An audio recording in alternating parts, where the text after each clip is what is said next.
When we think about the impact of race on seasonal allergies, we know that individuals with seasonal allergies have similar inflammatory changes in the nose, in the sinuses, and if asthma is present, also in the lungs.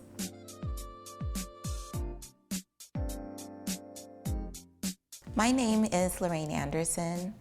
I'm originally from British Guyana in South America, and I am a board-certified clinical immunology and allergy specialist.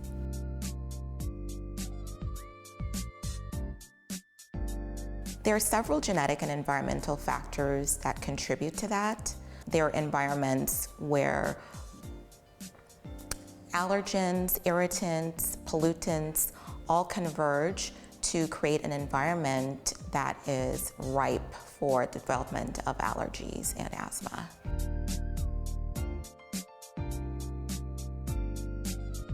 Black patients, while commonly experience seasonal allergies, are disproportionately underdiagnosed, especially those with asthma as well. It's important for anyone who has severe allergies or seasonal allergies and asthma to seek out the help of a clinician or an allergy immunology specialist to help manage your symptoms.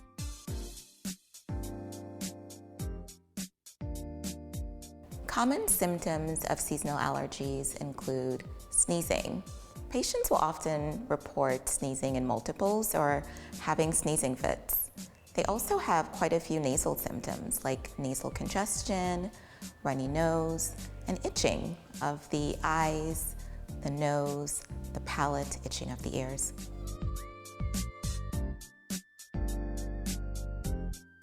Seasonal allergies can affect you psychologically and emotionally. Having seasonal allergies has been linked to an overall poor quality of life and symptoms of anxiety, depression, poor concentration, low productivity, and interruptions in sleep quality, with conditions like sleep-disordered breathing and obstructive sleep apnea.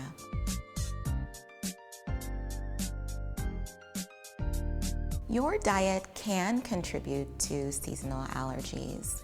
Having a diet that is high in fat, high in cholesterol, especially saturated fat, high in simple sugars and processed foods has been linked to developing allergic conditions, including seasonal allergies. Similarly, having a diet that is low in iron, low in zinc, vitamin A, D, and E, low in fruits and vegetables has also been linked to development of allergic conditions and seasonal allergies.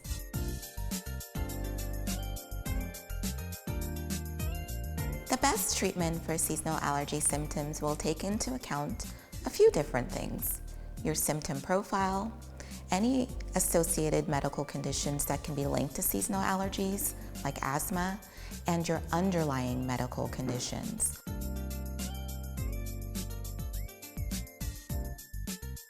Starting your treatment before the allergy season will make a big difference.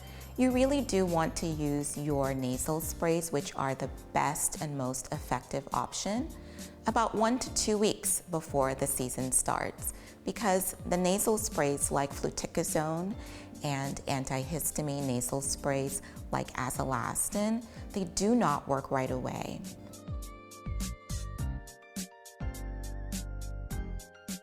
For anyone who is struggling with seasonal allergies, I would recommend that you try to think about your environment.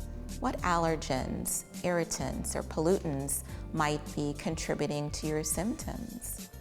Think about the timing of your medications if you're going to use a medicinal option. Consider speaking to your physician or your allergy immunology specialist so that you can have an individualized treatment plan like allergen immunotherapy or sublingual allergen immunotherapy to help manage your seasonal allergy symptoms.